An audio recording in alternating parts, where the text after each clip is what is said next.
Hello student, मैं सूरज सोनी एक बार फिर से आप सभी को स्वागत करता हूं शिक्षा केंद्र के हमारे यूट्यूब चैनल पे।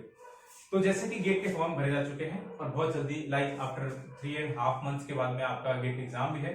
तो गेट एग्जाम की प्रिपरेशन आई होप आप सभी की अच्छी चल रही होगी। तो गेट के लिए कुछ स्टूडेंट ने को बोला कि सर आप एक टॉपिक है राइजर डिजाइन, उस पर आप थोड़ा वीडियो बनाइए। तो आज हमारी वीडियो उसी पे है, राइजर डिजाइन पे। ठीक है, तो कास्टिंग के अंदर हम लोगों ने बहुत सारे गेटिंग एलिमेंट्स पढ़े हैं, लाइक पोरिंग बेसिन, स्क्रूई, रनर, फिर गेट एंड मोल्ड कैविटी। तो उसमें एक आता है राइजर, वो क्या होता है हम आज देखेंगे। देखिए ये आपका होता है पोरिंग बेसिन, ये आपका वेल होता है, ये आपका रनर होता है, इधर आपका राइजर लगा होता है, ये आपका होता है मोल्ड कैविटी, ये आपकी होती है मोल्ड कैविटी। तो ये क्या हो गया आपका pouring basin, this is called sprue, this is well, this is ये पूरा जो होता है ये पाइप टाइप का, इसको बोलते हैं runner. This is called your mould cavity, mould cavity, and this is called your riser. तो राइजर क्या होता है, इसका फंक्शन क्या होता है, ये आज हम इस वीडियो में देखेंगे। देखो आपका जो मोल्टन मेटल होता है लिक्विड फॉर्म में, बहुत ही हाई टेम्परेचर पे पोरिंग बेसिन से होता हुआ, इस रनर से होता हुआ, ये इसको बोलते हैं गेट। रनर से होता हुआ, गेट से होता हुआ आपको मोल्ड कैविटी में एंटर करता है। तो होता क्या है, जब ये इतना हाई टेम्परेचर पे मोल्टन मेटल इसमें एंटर करता है, तो यहां आने के बाद वो धीरे धीरे धीरे धीरे सॉलिडिफाई होता है, और सॉलिडिफाई होने के बाद, सॉलिड बनने के बाद आपकी जो कास्टिंग होती है वो प्रिपेयर होती है। तो एक आपने पढ़ा है कि ड्यूरिंग सॉलिडिफिकेशन आपके मोल्टन मेटल मोल्टन कैविटी के अंदर श्रिंक करता है। क्या करता है? श्रिंक करता है। तो इसमें कुछ टाइप के श्रिंकेज होते हैं, श्रिंकेज। अब बेसिक अगर मैं बात करूं श्रिंकेज, फर्स्ट होता है लिक्विड श्रिंकेज, सेकंड होता है आपका सॉलिडिफिकेशन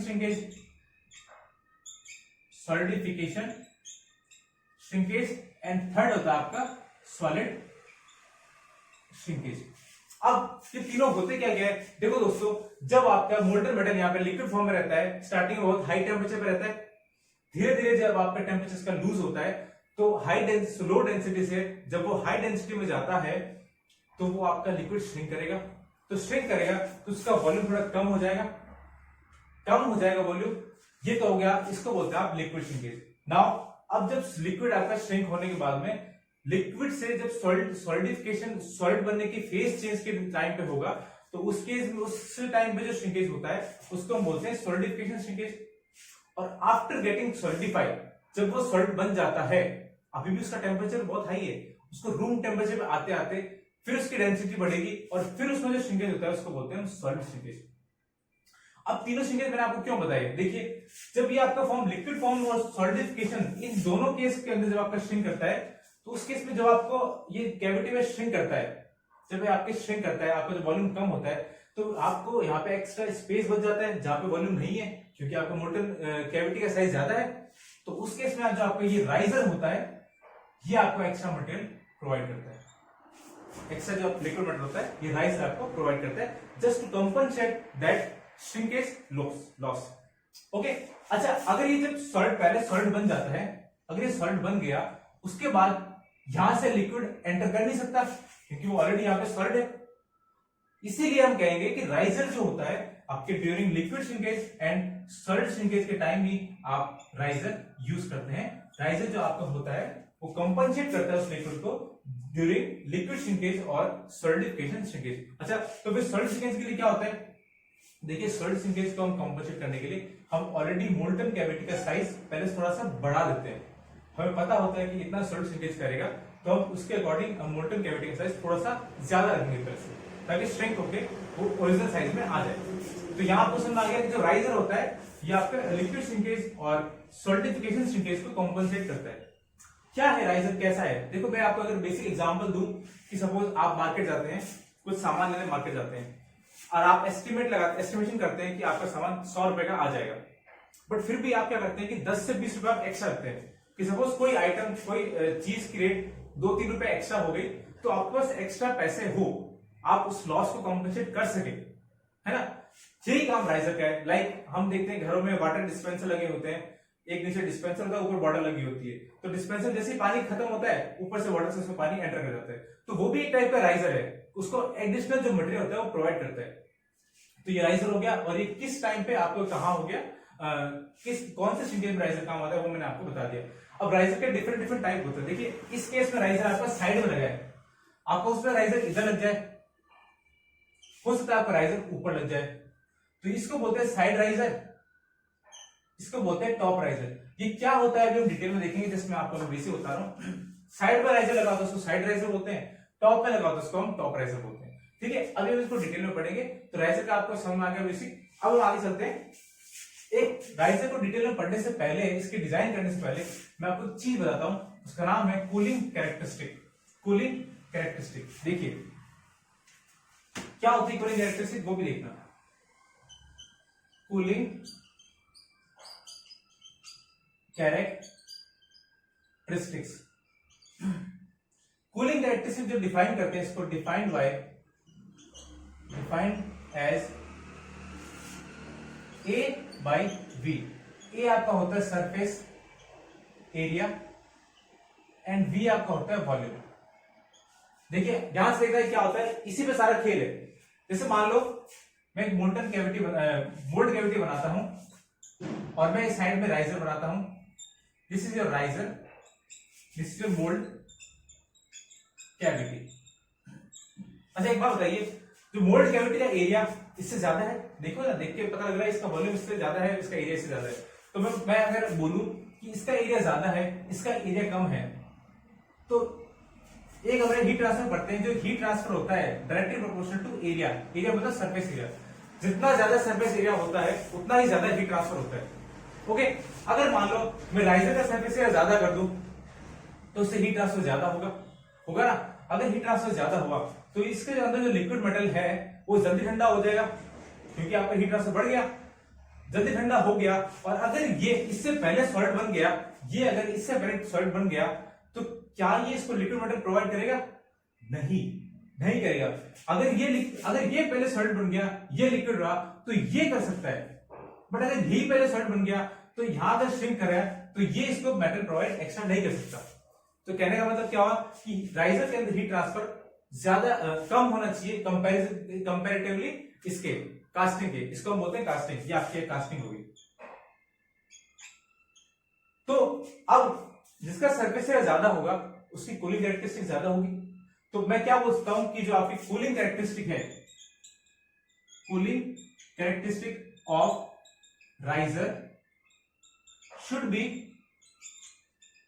मिनिमम, भाई कम होनी चाहिए ना, कूलिंग कैरेक्टरिस्टिक कम होनी चाहिए। और अब मैं बोलूं कि मैं अगर आइडियल राइजर की बात करूं कि किस चीज में किस राइजर की अगर डिजाइन की जाए जिसकी कूलिंग कैरेक्टरिस्टिक सबसे कम होती है, तो surface area to volume ratio सबसे कम करने के लिए आपके पास बेस्ट एग्जांपल होता है स्फेरिकल राइजर। स्फेरिकल राइजर, क्योंकि स्फेरिकल राइजर का surface area to volume ratio सबसे कम होता है, लेकिन हम स्फेरिकल राइजर यूज नहीं करते हैं। क्यों नहीं करते, इसका बहुत बड़ा रीजन है, मैं आपको बताता हूं। देखिए जो स्फेरिकल राइजर होता है उसके सेंटर में, जो स्फेरिकल राइजर है इसके सेंटर में क्या होता है कि आपका लिक्विड मेटल का टेम्परेचर बहुत ज्यादा हाई होता है, बट इससे जो सरफेस पे जो मेटल होता है उसका टेम्परेचर इसके कंपैरेटिवली लो होता है। जो टेम्परेचर डिफरेंस रहता है इतना, सेंटर से ये मेटल प्रोवाइड कर नहीं सकता, क्योंकि यहाँ पे टेम्परेचर डिफरेंस आ गया। इसीलिए हम लोग इसको स्फेरिकल राइजर को यूज नहीं करते। Instead of using spherical riser we use cylindrical riser.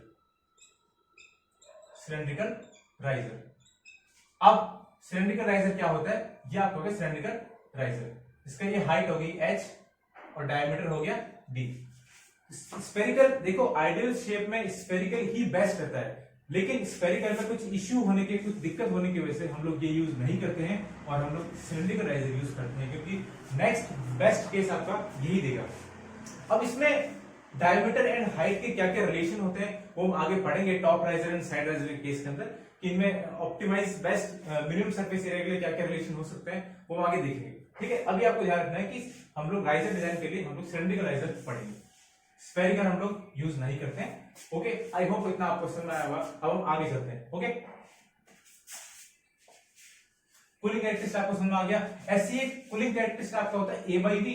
ऐसे आगे हम पढ़ेंगे मॉड्यूलस, उसको बोलते हैं V by A। वो क्या होगा हम आगे देखेंगे, जस्ट अभी आपको ध्यान रखना है कि कूलिंग कैरेक्टरिस्टिक क्या है। अब हम पढ़ेंगे टाइप्स ऑफ राइजर, ठीक है। नेक्स्ट हमारा टॉपिक है टाइप्स ऑफ राइजर डिजाइन। देखो यही आपका इंपॉर्टेंट टॉपिक है, गेट में इससे बहुत अच्छे क्वेश्चन आते हैं। 2 नंबर पे क्वेश्चन आपका पक्का हर साल इससे क्वेश्चन आता ही आता है, लगभग हर साल इससे क्वेश्चन आता ही आता है। ये क्या 2 नंबर का पक्का आता है। तो एक आपका फर्स्ट होता है टॉप राइजर, सेकंड आपका होता है साइड राइजर। पहले आपको बेसिक में आपको डायग्राम से बताता हूं, फिर हम अलग अलग इनको प्रूव करेंगे। देखो ये अगर आपका मोल्ड कैविटी है, अगर ये आपकी मोल्ड कैविटी है तो टॉप राइजर आपके टॉप में होगा, ठीक है। तो ये आपका होता है राइजर या मोल्टन मेटल होता है। ऐसे ही अगर साइड में राइजर लगा होगा तो इसको बोलते हैं हम साइड राइजर, या आपका होता है साइड राइजर, ठीक है। ये आपका हो गया टॉप राइजर, ये आपका हो गया टॉप राइजर, और ये आपका हो गया साइड राइजर। अब देखो इसमें आप देख के एक बार पता लग रहा है कि साइड राइजर के अंदर जो सरफेस एरिया है वो इतना है, इतना है। टॉप राइजर के अंदर सरफेस एरिया है वो इतना है।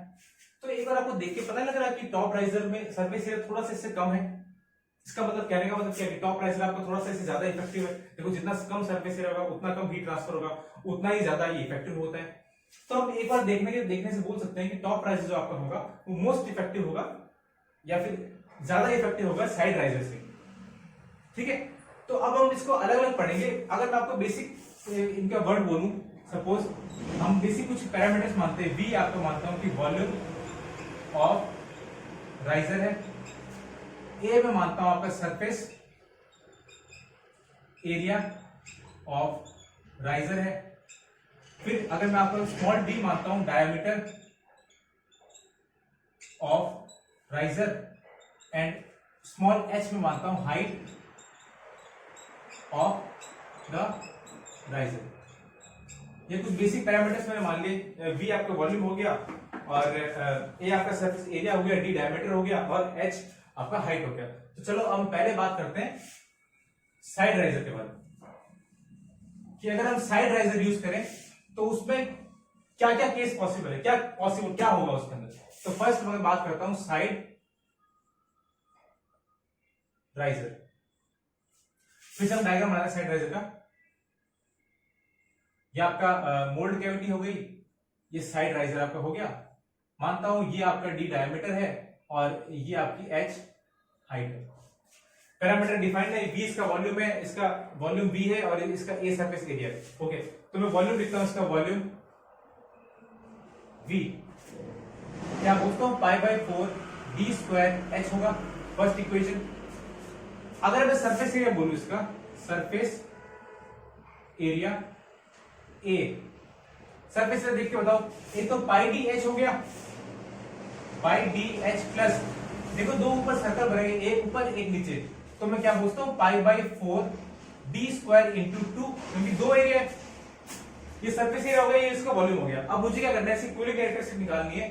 तो मैं चाहता हूं कि सरफेस एरिया से कम हो, for minimum surface area, for minimum surface area मैं क्या पूछता हूं, D A by D D should be equal to 0 होना चाहिए।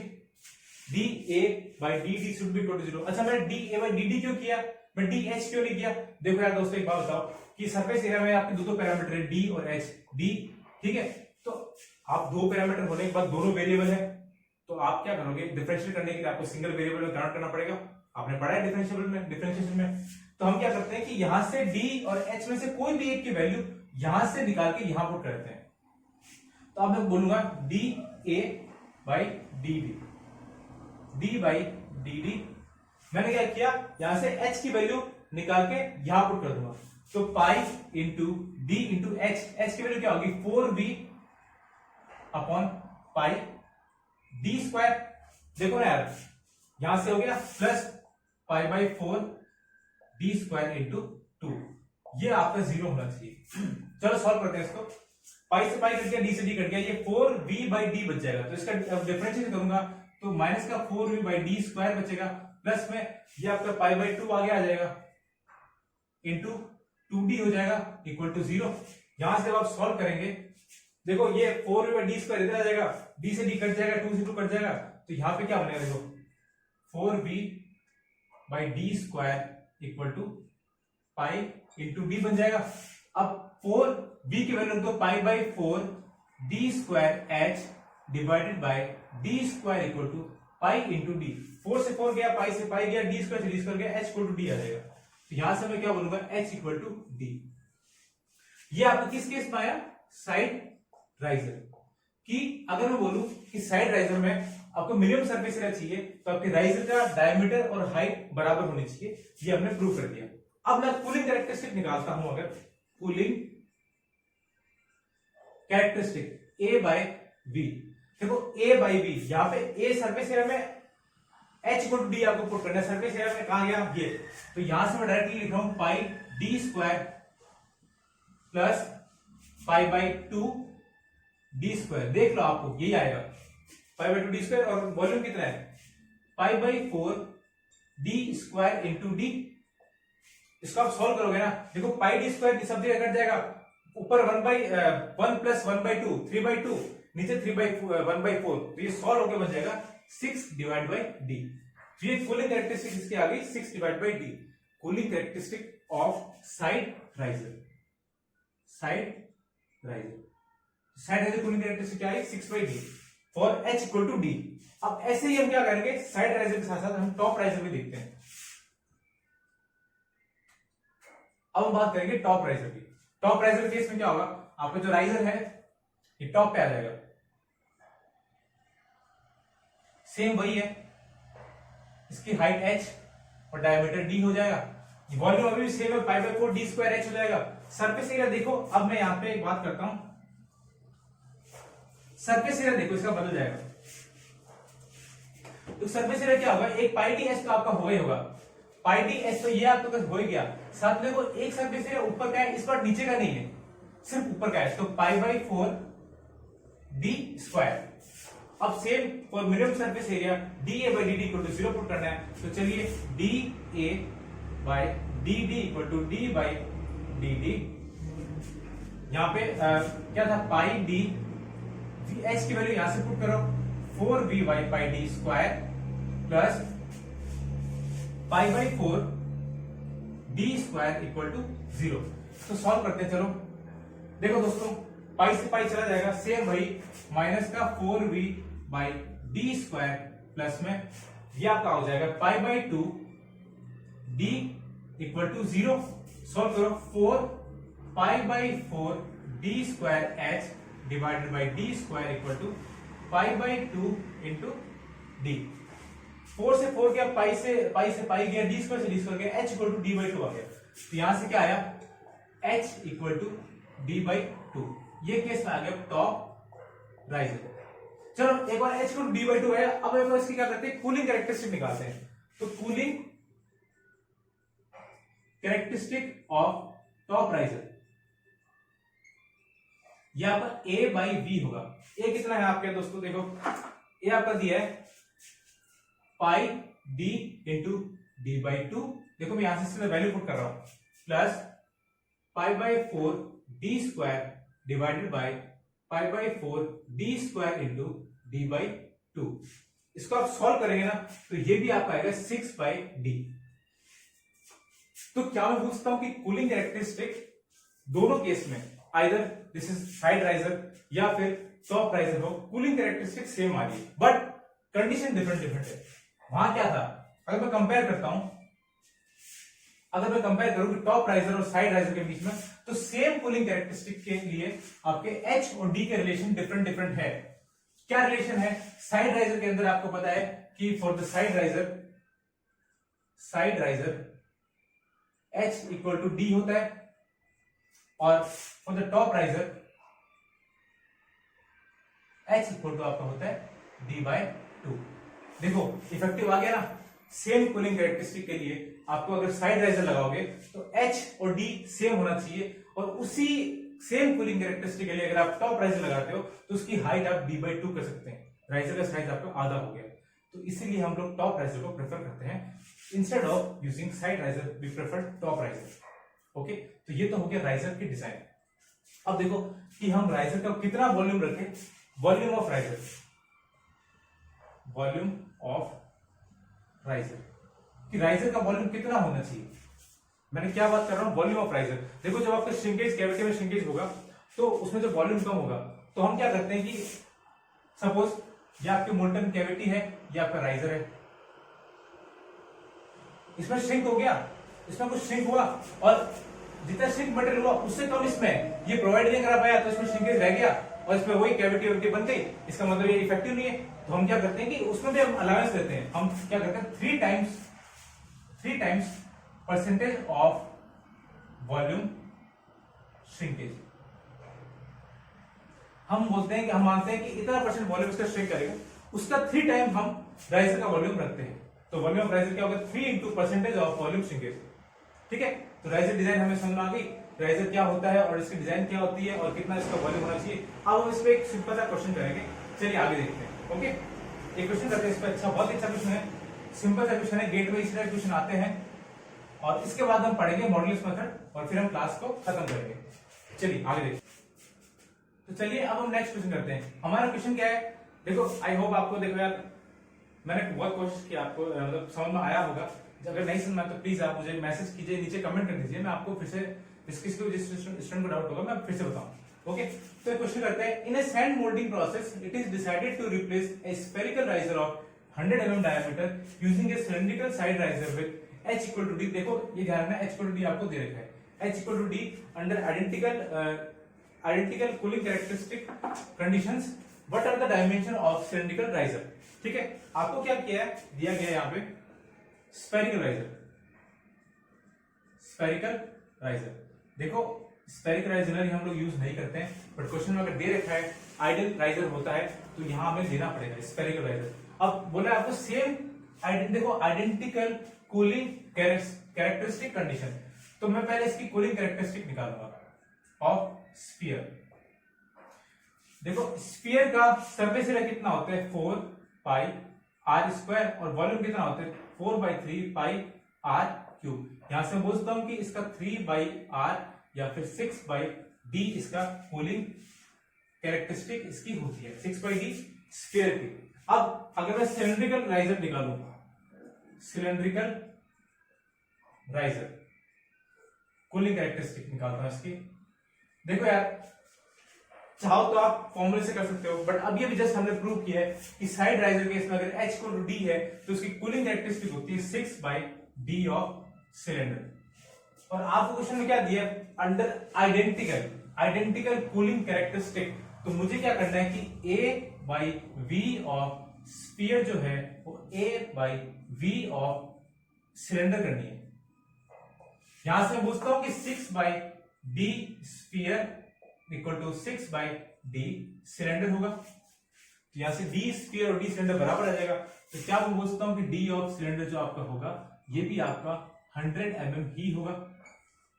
तो देखा दोस्तों, इतने सिंपल क्वेश्चन आते हैं और कई बार ऐसे क्वेश्चन आपके 2 मार्क्स के गेट में आ जाते हैं, बहुत ही सिंपल होते हैं। आपको डायमेंशन ये ना देके कुछ और मॉडुलस मेथड में दे सकते हैं, उससे भी आप कर सकते हैं, तो वो भी हम जस्ट पढ़ेंगे। तो आई होप आपको क्वेश्चन समझ में आया होगा। इसके बाद हम एक नेक्स्ट मेथड पढ़ते हैं कि अगर आपको कास्टिंग की डायमेंशन दे रखी हो और आपको राइजर की डायमेंशन पूछी गई हो तो उस केस में आप क्या करोगे। तो इसको सॉल्व करने के लिए वैसे 2-3 मेथड है, बट अभी हम लोग पहले एक सिंपल सा मेथड है जिसको हम पढ़ेंगे, मॉडुलस मेथड, जो कि गेट में पूछा जाता है, 2 नंबर के क्वेश्चन में पूछ सकते हैं। ठीक है, तो नेक्स्ट हमारा मेथड है मॉड्यूलस मेथड। जैसे कि देखो आपको मैंने बताया था कूलिंग कैरेक्टरिस्टिक क्या होती है, कूलिंग कैरेक्टरिस्टिक होती है आपकी a/v, surface area divide by volume. देखो सरफेस एरिया राइजर का क्या होना चाहिए, कम से कम होना चाहिए, इसका मतलब कूलिंग कैरेक्टरिस्टिक राइजर की कम से कम होनी चाहिए ना। कूलिंग कैरेक्टरिस्टिक जस्ट इसका उल्टा होता है मॉड्यूलस। मॉड्यूलस आपका होता है v/a। देखो अगर राइजर की कूलिंग कैरेक्टरिस्टिक कम होती है तो उसका मॉडुलस ज्यादा होना चाहिए ना। तो बस यही केस दोस्तों कि मैं अगर यहाँ एक रिलेशन होता है कि modulus of riser should be greater than modulus of casting, और एक रिलेशन होता है जिसको हम बोलते हैं MR equal to 1.2 M into C, MC होता है, मतलब modulus of riser equal to 1.2 modulus of casting. ठीक है, सिंपल सा बस एक ये फॉर्मूला आपको याद करना है जो आपको गेट में 1 या 2 मार्क्स क्वेश्चन इजीली सॉल्व कराता है। क्वेश्चन क्या है अभी हम देखेंगे, आई होप आपको ये समझ में आया होगा। सिंपल सा बात है, कूलिंग कैरेक्टरिस्टिक का उल्टा होता है, कूलिंग कैरेक्टरिस्टिक आपकी कास्टिंग की ज्यादा होती है, इसलिए मॉडुलस ऑफ कास्टिंग आपको कम होता है। ठीक है, कंफ्यूज नहीं होना है, A बाई बी आपका कूलिंग कैरेक्टरिस्टिक है, V बाई ए आपका मॉडुलस है। ठीक है, अब चलिए एक लास्ट क्वेश्चन करते हैं, उसके बाद हम आज की क्लास को यही समाप्त करते हैं, और आगे जो भी टॉपिक होगा, आपको जो टॉपिक पढ़ना है, जो आपका टॉपिक वीक है, आप मुझे बताइए, मैं उसकी वीडियो बना दूंगा। ठीक है, तो चलिए क्वेश्चन करते हैं। तो चलिए दोस्तों, नेक्स्ट और लास्ट क्वेश्चन आज का क्लास का हमारा है, calculate the dimensions of cylindrical riser side riser with h equal to d, आपको दे रखा है h equal to d, to produce a casting of 250 cross 50 mm cube using modulus method. देखो आपको यहाँ कास्टिंग की डायमेंशन दे रखी है और राइजर की डायमेंशन आपको पूछ रखी है। कास्टिंग की डायमेंशन कितनी है, 250 क्रॉस 50, मैं ये मानता हूं आपका 250 है, सब डायमेंशन आपकी mm में है, और दिस इज योर 50। ठीक है, 250 और 50, ये आपकी कास्टिंग की कास्टिंग के डायमेंशन हो गई। अब देखो कास्टिंग का आपने क्या देखा है कि यूजिंग मॉडुलस मेथड आपको देखा है। सबसे पहले मैं क्या करूंगा कि मॉड्यूलस ऑफ कास्टिंग निकालूंगा, MC क्या होता है, V बाई ए। V कितना देखो दोस्तों, 250 क्रॉस 50, और सरफेस एरिया कितना देखो, चलो सरफेस एरिया देखते हैं। देखो ये जो सरफेस है, एक ऐसी सरफेस है, एक ये सरफेस है, एक ऐसी सरफेस है, एक फ्रंट सरफेस हो गई, ऐसी एक बैक सरफेस हो गई, मतलब 3 टाइप के सरफेस है डबल, तो 2 बाहर ले लूंगा, और हर सरफेस का एरिया ये कितना है, 50 क्रॉस 250, ये कितना है 250 क्रॉस 50, और ये कितना है 250 क्रॉस 250। देखो ये आपको फॉर्मूला पता भी है, मैं जस्ट लिख रहा हूं। जब इसको सॉल्व करेंगे तो ये आपका आएगा अराउंड 17.85 यूनिट। क्या होगी, देखो ऊपर वॉल्यूम नीचे एरिया है, तो mm यूनिट होगी, सब आपकी यूनिट mm में रखिए, तो mm में आपकी यूनिट आएगी। ये आपका आ गया मॉडुलस ऑफ कास्टिंग। अब मैं निकालता हूं मॉडुलस ऑफ राइजर MR। मेरे को पता है कि ये होता है 1.2 MC, तो 1.2 इंटू 17.85, ये आपको आएगा 21.42 mm आ गया।